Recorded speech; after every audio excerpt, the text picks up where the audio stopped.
지금은 하나님 말씀을 함께 나누는 시간을 갖도록 하겠습니다. 오늘의 본문 말씀은 신약성경 누가복음 18장입니다. 누가복음 18장 127페이지 41절부터 43절까지입니다.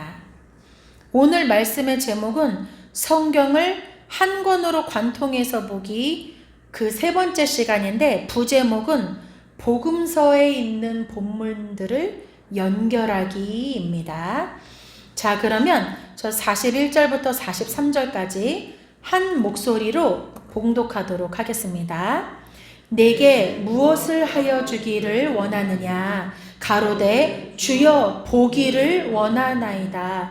예수께서 저에게 이르시되 보아라, 네 믿음이 너를 구원하였느니라 하시매 곧 보게 되어 하나님께 영광을 돌리며 예수를 좇으니 백성이 다 이를 보고 하나님을 찬양하니라. 아멘. 오늘 본문에서 41절에서 주여 보기를 원하나이다. 예수님께 이런 소원을 비는 자가 있다면 병자들 중에 어떤 병에 걸린 사람일까요? 소경, 시각장애인분들, 눈이 안 보이시는 오늘 소경을 고쳐주시는 장면을 우리가 방금 보았습니다. 이거를 오늘 집중해서 보기 전에 우선 살펴볼 것이 있습니다. 성경은 창세기부터 계시록까지 모와 모의 구분이 원래 없었습니다. 무슨 구분이 없었을까요? 장과 절의 구분이 없었습니다. 지금은 우리가 1장 몇 절, 19장 몇 절 이렇게 다 나와 있지만 예전에는 창세기부터 계시록까지 그냥 어떤 성경들이 줄줄줄줄줄줄줄 이렇게 다 쓰여 있었지 지금처럼 장절이 나누어져 있지 않았었습니다. 이것이 이렇게 지금처럼 장과 절이 나누어지게 된 거는 12세기에서 15세기경 그때 장절이 구분되었고 점점 발전되고 지금까지 내려오게 된 것입니다.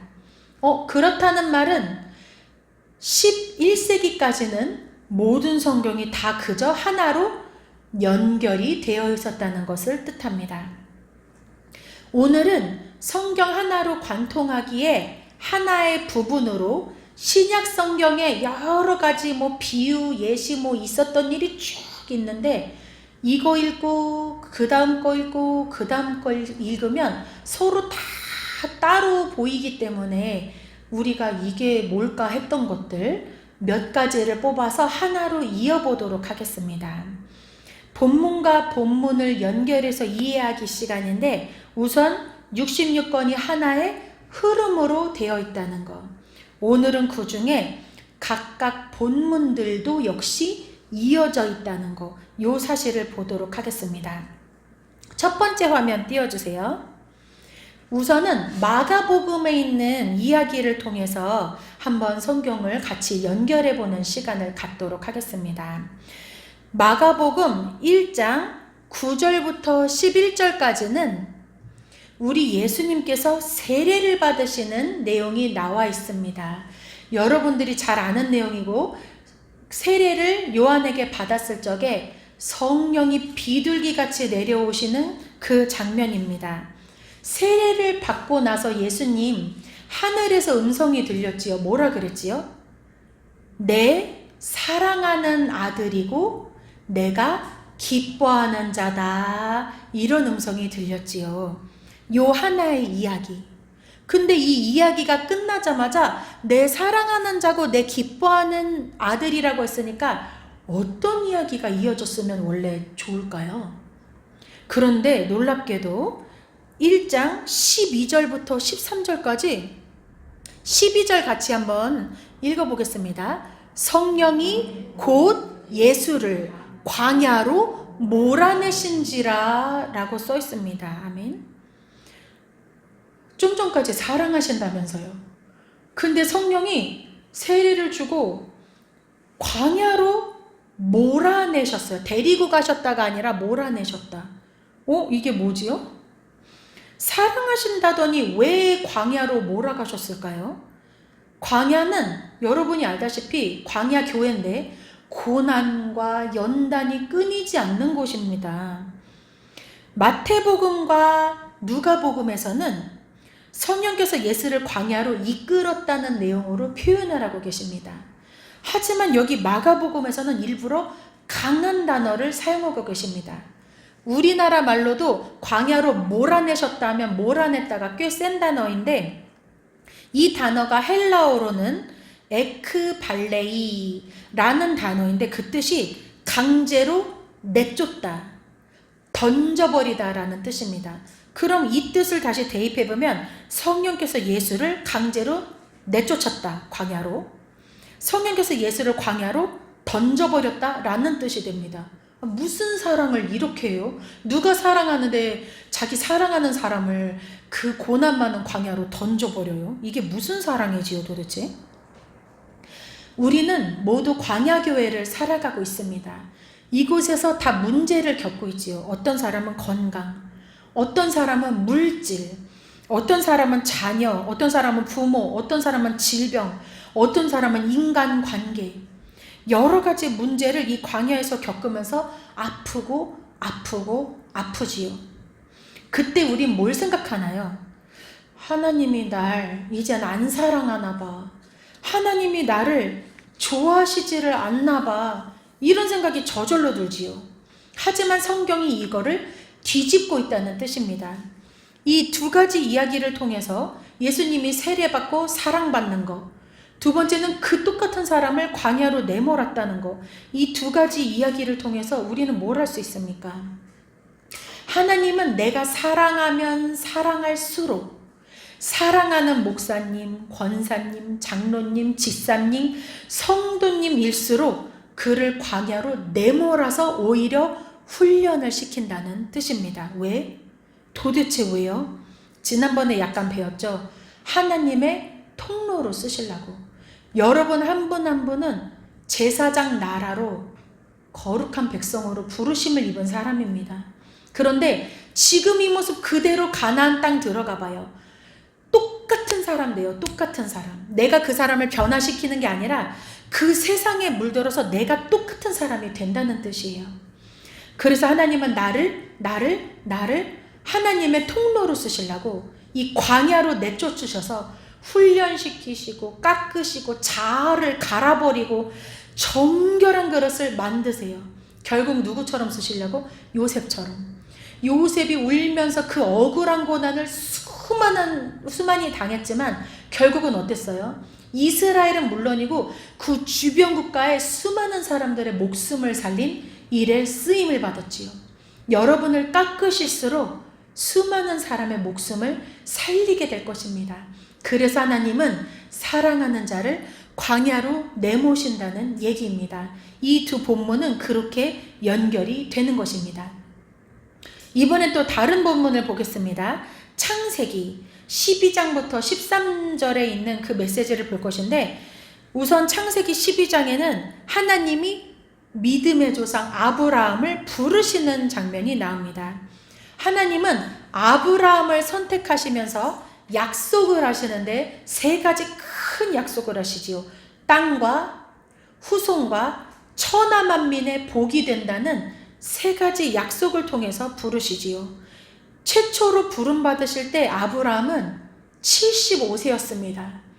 우리도 한 75년 이렇게 깎이면 아브라함처럼 멋지게 살지 않겠습니까? 기근이 심해서 아브라함이 조금씩 애굽으로 들어가게 되는 장면이 나옵니다. 아브라함은 하나님의 약속된 땅으로 들어가기 위한 그런 사명을 받았습니다. 하지만 기근이 생겼습니다. 뜻하지 않게 아브라함이 내려갔습니다. 하지만 처음부터 나 애굽으로 가야지 생각한 건 아니었습니다. 내려가다 보니 점점점 애굽으로 가는 게 좋겠다고 생각을 해서 내려가게 되었지요. 하나님이 약속하신 땅으로 가다가 기근이 생긴다고요? 네, 우리가 순종을 해도 기근이 생길 수 있습니다. 이러한 저러한 이유로 아브라함은 이집트로 결국은 내려가게 됩니다. 근데 아브라함이 머리를 굴리지요. 자기 아내 사라는 너무너무 아름다운 사람이었습니다. 아브라함은 알고 있었습니다. 이 당시에는 힘센 남자들이, 권력 있는 남자들이 아름다운 자기 아내를 뺏어가면 그만이라는 걸, 그리고 곱게 뺏어가지 않고 그 남편을 죽이고서라도 예쁜 아내를 차지할 수 있는 세상에 자기가 살고 있다는 걸 알고 있었습니다. 그때 아브라함은 하나님께 무릎 꿇고 기도했습니다. 하나님, 위험합니다.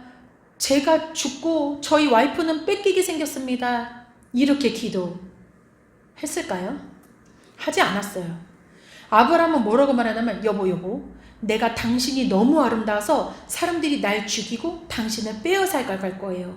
그러니까 내 누이라고 우리 그렇게 짜고 칩시다. 이러면서 내 살궁리를 하고 머리를 막 굴려대요. 그럼 여기서 봅시다. 아브라함의 이게 실수가 드러난 걸까요? 그 사람이 가지고 있던 본색이 드러났다고 하는 게 맞을까요? 본색이 드러난 게 맞아요. 우리가 믿음의 조상이라고 부르지만 그분은 이런 본색을 가지고 있었어요. 내가 살려고 내 살 길을 도모하던 그런 사람이었다는 것입니다. 근데 좀 전에 하나님께 12장에서 하나님의 약속을 받은 사람이었잖아요.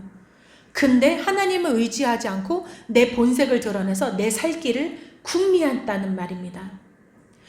그래서 와이프를 누이라고 속였는데 아니나 달라 이집트 왕이 부하들을 시켜서 너무 아름다운 사람이 이집트에 왔다는 소문이 삽시간에 나가지고 그들을 성에 부르고 아내로 맞을 준비를 합니다.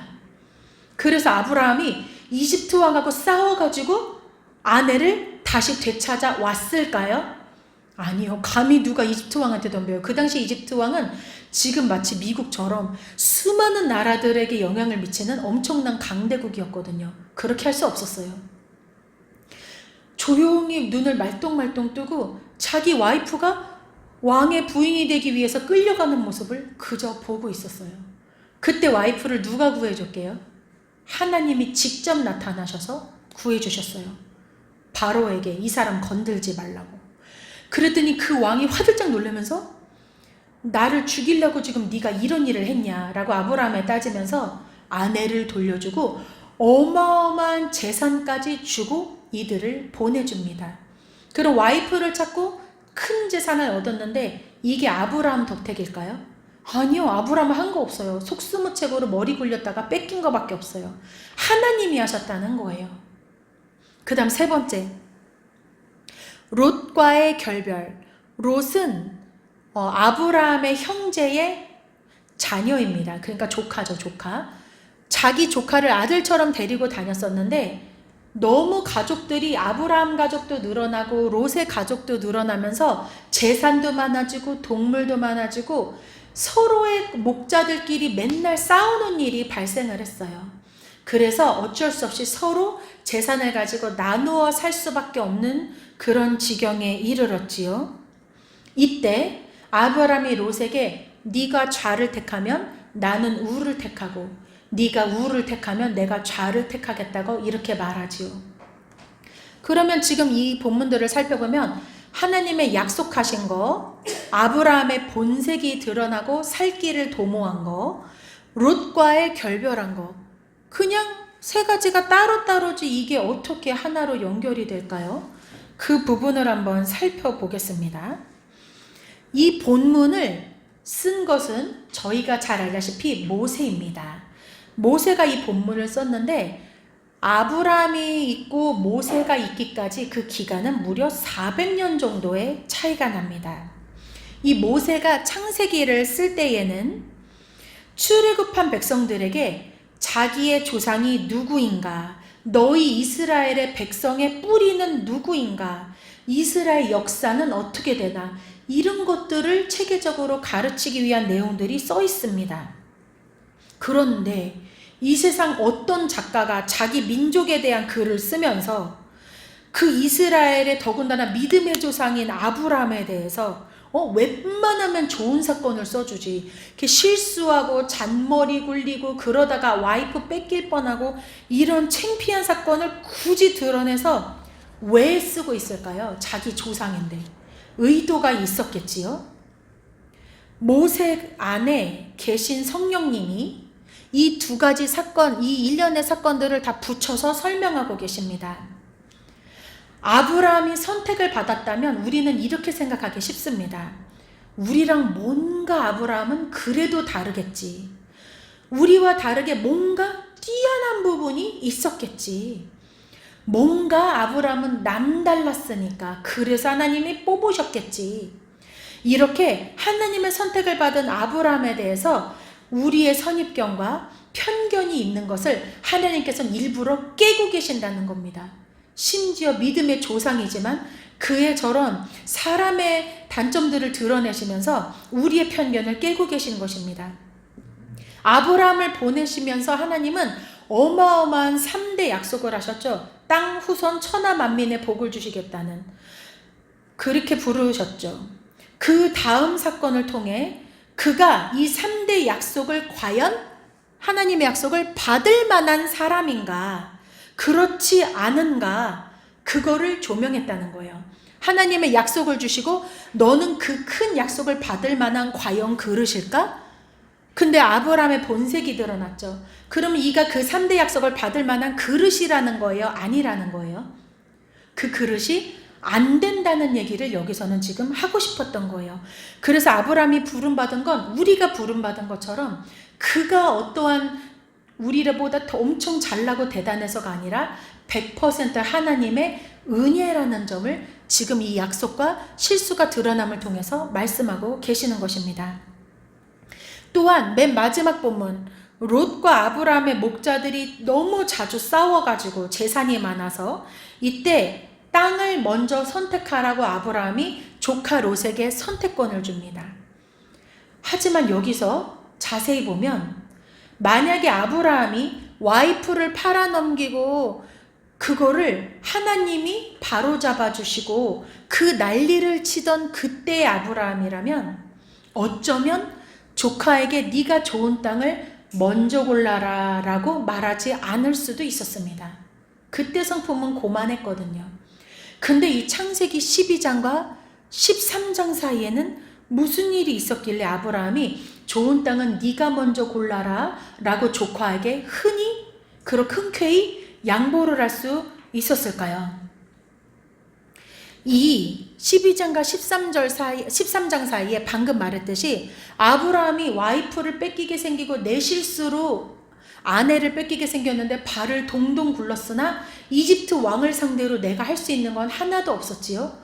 그때 하나님이 와이프를 어떻게 구해주시는가, 그리고 나에게 어떠한 재물을 부어주셔서 나를 살게 해주셨는가, 이 모든 과정을 통해서 아브라함은 그렇구나, 내 인생 내가 아둥바둥하고 집착해서 살 수 있는 게 아니었구나, 내가 뭘 해서가 아니라 하나님이 내 인생 자체를 책임져 주시는구나, 그거를 깨달았다는 것입니다. 그래서 롯에게 기꺼이 네가 먼저 좋은 땅 골라. 왜? 나는 하나님을 깨달았으니까.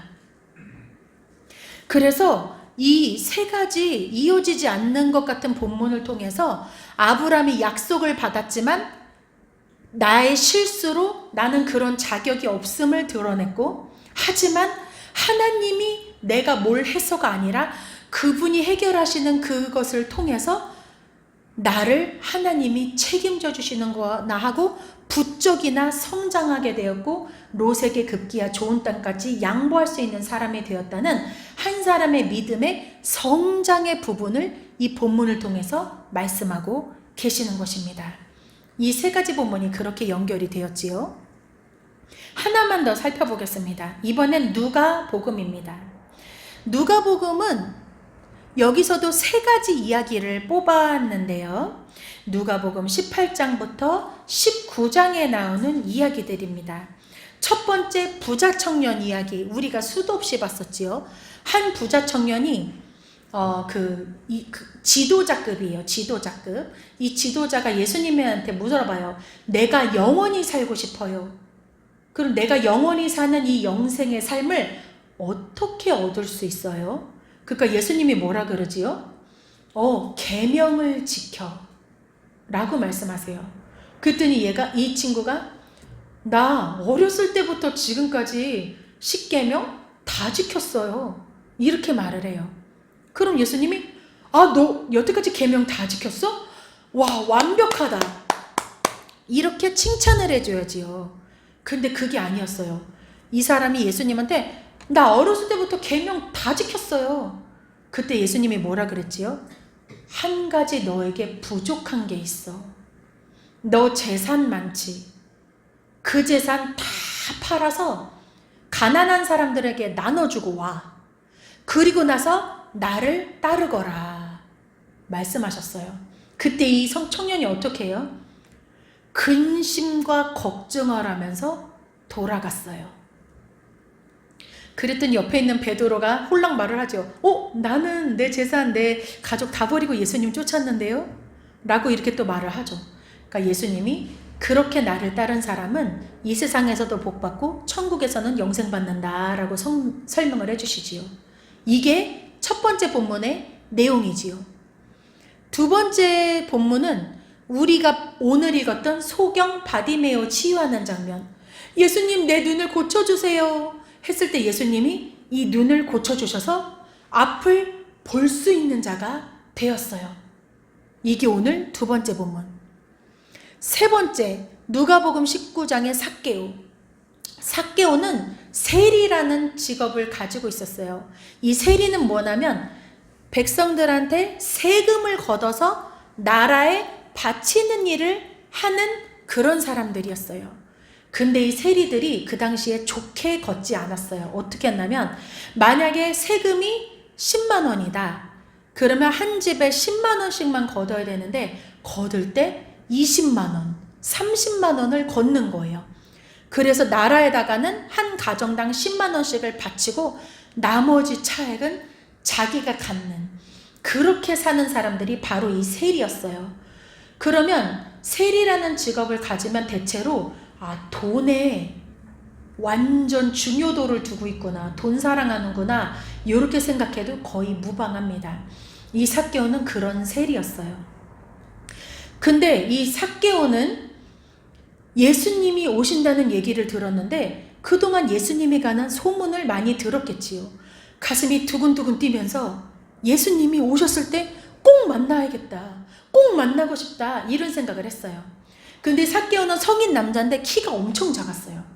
다른 남자들은 이렇게 큰데 이 사람은 요만큼밖에 안 됐어요. 키가 너무 작았어요.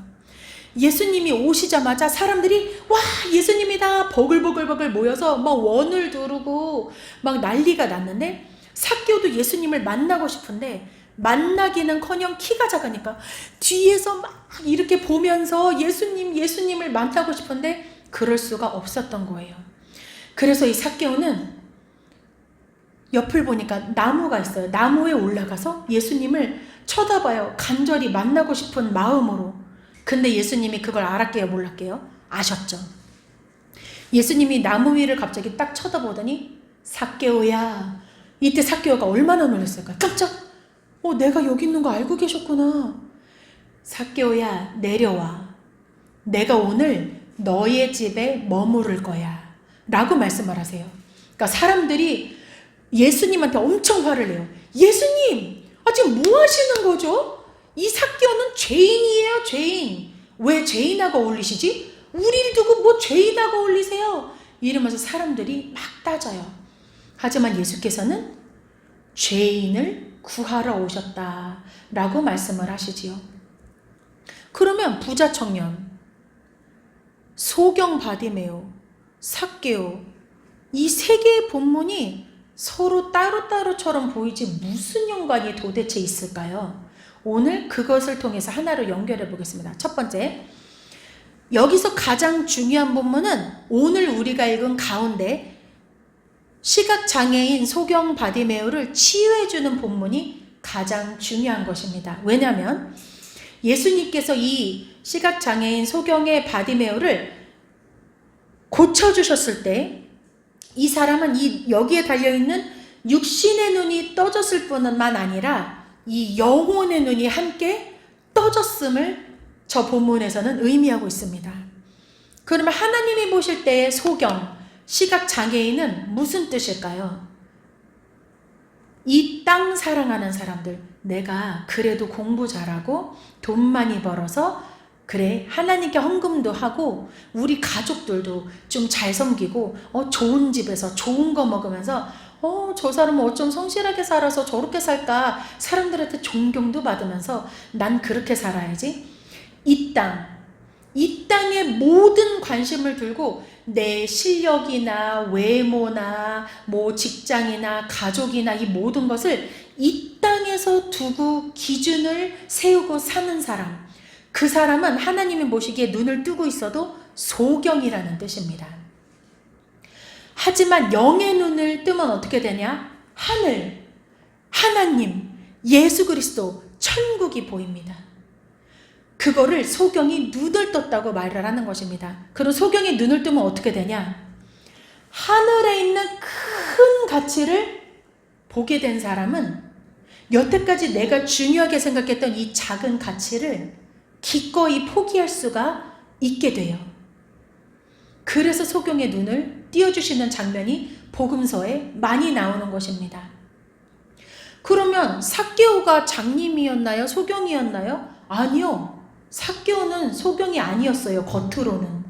하지만 아까 말했지요. 삭개오는 뭐를 중요시하고 살았다고요? 이 땅에서? 돈을 중요시하고 살았대요. 우리도 지금도 마찬가지죠. 돈 있으면 모든 게 다 되고 존경과 명예와 내가 할 수 있는 모든 것들이 뒤따라오는데 돈을 중요시하고는 사람 많죠. 그래서 이 사람은 눈을 뜨고 있었으나 하나님 보실 때는 소경이었다는 거예요. 근데 이 사람이 한때는 사람들의 돈을 착취해서 살았지만 예수 그리스도를 진심으로 원했고 만났지요. 사람들한테 죄인하고 만난다고 예수님한테 막 따지는 그 소리를 들으면서도 예수님을 내 집에 모시지요. 그래서 예수님을 만나고 이 사람이 뭐라고 말하냐면 내 재산의 절반을 팔아서 가난한 사람들에게 다 나눠주겠습니다. 그리고 남은 재산으로는 내가 여태까지 사람들에게 착취했던 거 4배씩 다 갚아주겠습니다. 라고 말했습니다. 그럼 소경일 때 삭개오와 예수님을 만나고 눈이 벗겨진 삭개오가 지금 같아요? 달라요? 완전히 다른 삶을 살게 되었다는 것입니다. 예수님을 만나기 전에는 소경으로, 예수님을 만나고 나서는 하늘의 눈뜬 자로 살아가게 된 것입니다. 그럼 부자 청년은요? 부자 청년 역시 마찬가지지요. 저 사람은 돈에 대한 욕심이 그득그득 찼으면서 이 마음은 보지 못하고 예수님한테 문자 그대로 10계명은 다 지켰어요 라고 말을 했지요. 살인하지 말라, 도적질하지 말라, 지킬 수 있죠. 그 문자 그대로. 하지만 이 마음속에는 돈을 더 사랑하는 사람이었음을 예수님이 간파하신 겁니다. 돈을 더 사랑하는 사람은 하나님이 보실 땐 소경입니다. 그래서 저 사람이 재산을 다 팔아서 돌아오면 그 소경의 삶을 끝내고 예수님하고 같이 천국의 삶을 살자, 그런 메시지를 담고 예수님은 재산을 팔아서 나눠주고 나를 따라라 라고 말을 했지만 저 사람은 근심 걱정을 하면서 돌아갔다는 얘기입니다. 아마 저 사람은 다시는 예수님께 오지 않았을 수도 있습니다. 오늘 부자 청년과 소경 바디메오 이야기, 삭개오 이야기를 봤습니다. 세 개가 다 다른 이야기 같았었는데 하나님이 보실 때는 이 땅에 관심을 두고 사는 소경들의 이야기라는 것입니다. 그럼 오늘 우리를 볼게요. 여기에 지금 앉아서 계시는 분들, 그리고 유튜브로 같이 설교를 들으시는 분들, 이 중에 소경이 하나님 보실 때 몇 명이 있을까요? 교회 와서 봉사하고 거룩한 것처럼 예배를 드리나 그 속에서는 내가 잘 먹고 잘 살고 그런 것으로 혹시 가득 차 있진 않나요? 이 세상을 보고 있는 소경은 우린 아닌가요?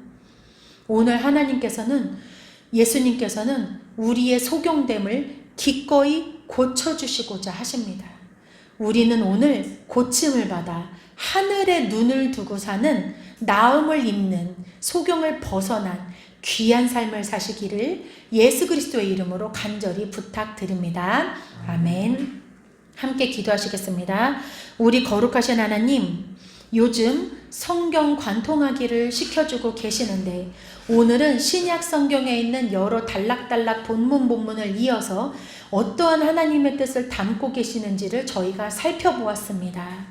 하나님, 저희의 눈을 열어서 점점 성경이 열리게 하시고 오직 선하시고 오직 생명이신 우리 하나님의 말씀의 뜻대로 살아서 내가 잘나서 하지는 못하니까 하나님의 은혜로 우리가 고침을 받아서 하나님을 보고 예수님을 보고 천국을 바라보면서 사는 우리가 되게 도와 주시옵소서. 예수 그리스도의 이름으로 기도드립니다. 아멘. 이 시간